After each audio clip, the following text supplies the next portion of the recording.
কি হয়েছে?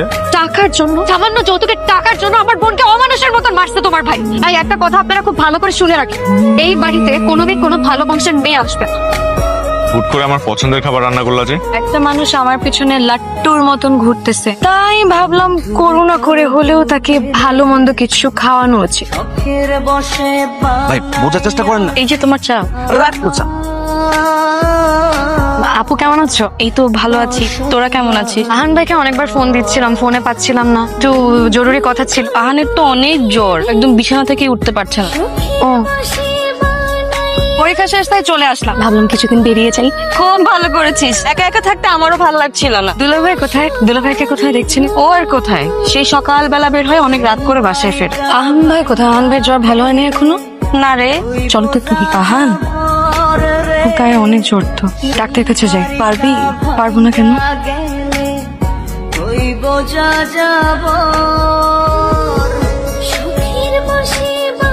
আপনার জ্বর একদম সেরে গেছে, এখন চাইলে আপনি দৌড়াতেও পারবেন।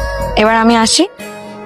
করছেন হাতটা, কেউ দেখে ফেলবে তো। তো যত্ন, তো মায়া, কিসের জন্য? আচ্ছা প্লিজ, সাপ চলে আসবে। আদিয়া তুমি আমাকে ভালোবাসো না? আমাকে ভালোবাসলে তুমি বলো না কেন? সব কথা কি বলে দিতে হয়? কিছু কথা বুঝিয়ে নিতে হয়। আমি তোমার মুখেই শুনতে চাই, তুমি বলো তুমি আমাকে ভালোবাসো। আমি না কখনো কারোর সাথে প্রেম করি নাই। প্রেম ভালোবাসা আমার মধ্যে কখনো ফিল হয় নাই, কিন্তু আপনার সাথে পরিচয় হবার পর আপনার পাগলাম আমার না অনেক ভালো লাগতে শুরু করে। কখনো কোনো ছেলের জন্য মায়াও হয়নি জানেন, তো আপনার জন্য আমার মনটা মায়া ভরে গেল। এখন এই মায়া, এই যত্নই যদি ভালোবাসা হয়, তাহলে হ্যাঁ, আমি তোমাকে ভালোবাসি। আমি এই মায়া, এই ভালোবাসায় তোমাকে সারা জীবন আগলে রাখতে চাই।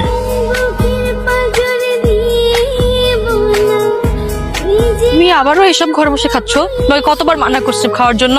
কি সমস্যা তোমার? তুমি কথা শুনতেছো আমার? আমার বাড়ি আমার ঘর, যা ইচ্ছা তা করুন। তোর ভালো না লাগে তুই বাইরে যা। আমার কপালটাই খারাপ, তোর মতো ফালতু বিয়াদব ঘাটতেরা লোকের সাথে আমার বিয়ে হয়েছে। আমি ফালতু? তোর বাপ চাইলে আমার কাছে 50 লাখ টাকা দিব, দিতে।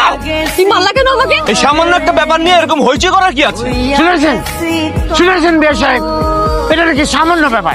কি হয়েছে? কি হয়েছে? এই দেখো, দেখো কি হয়েছে। টাকার জন্য, সামান্য যৌতুকের টাকার জন্য আমার বোনকে অমানুষের মতন মারছে তোমার ভাই। এই মেয়ে চুপ করো তুমি, বেয়াদবের মতো কথা বলছো কেন? আপনি বলে কি করবেন আপনি? একটা থাপ্পড় মেরে গালে সব দাঁত ফেলে দেবো। এই ছেলে একদম চুপ। আর বড় মেয়ের গায়ে হাত তুলেছে তুমি, এখন আমার সামনে আমার ছোট মেয়ের গায়ে হাত তুলতে চাও? কি ভেবেছো তুমি? তোমাকে আমি হুমায়ুন চৌধুরী এখনো বেঁচে আছি, লজ্জা করে না তো? সামান্য টাকার জন্য তোমার স্ত্রীর গায়ে হাত তোলো? তোমার কাছে আমার মেয়েকে রাখবো না। এই চল, রেখে নিয়ে চল। একটু বোঝার চেষ্টা করুন। কি বুঝবো আর? আপনার সাথে তো আমি অনেক বছর ধরে ব্যবসা করি, আপনি অনেক ভালো মানুষ, আপনাকে আমি চিনি, জানি। আপনি তো আপনার ভাগ্নের কথা আমাকে বলেছেন, ওর জন্য সম্বন্ধ এনেছেন, বলেছেন ছেলে লাখে একটা। আমি কিচ্ছু না বলে আমি রাজি হয়েছি। তারপর বলেছেন ছেলের ব্যবসার জন্য 10 লাখ টাকা দরকার, দেবো, কোনো সমস্যা নেই। ওর শিপটা খালাস হলেই তো আমার কাছে আমার লিকুইড মানি চলে আসে। এই সামান্য দেরির জন্য সে আমার কলিজের টুকরা মেয়ের গায়ে হাত তুলবে? আমি আর এই কারোরের কাছে আমার মেয়ে রাখবো না। আদিয়া, যাক। নাদিয়া, এই বাড়ি থেকে একবার চলে গেলে কিন্তু আর ফেরত আসতে পারবে। আমার আপু আসবে, আর যদি আসতেও চায় আমরা কোনোদিন আসতে দিব না। আর একটা কথা আপনারা খুব ভালো করে শুনে রাখেন, এই বাড়িতে কোনোদিন কোনো ভালো বংশের মেয়ে আসবে না। আমান ভাইয়ের সাথে আপুর অনেকদিন ধরে বনিমনা হচ্ছিল, আপুকে সময় দেন, প্রথম কথাও বলে না, আর দেরি করে নাকি বাসায় ফিরে। আম্মা তুমি জানো এই ছেলে মাঝে মধ্যে ড্রিঙ্কও করে, এর আগেও নাকি 2-1 বার আপুকে হাত তুলছে। কি এর আগেও তোরে মারছে? আমার বলিস না কিসের জন্য? মেয়েরা সংসারের সব কথা সবসময় মুখ ফুটে বলতে পারে না ভাইজান।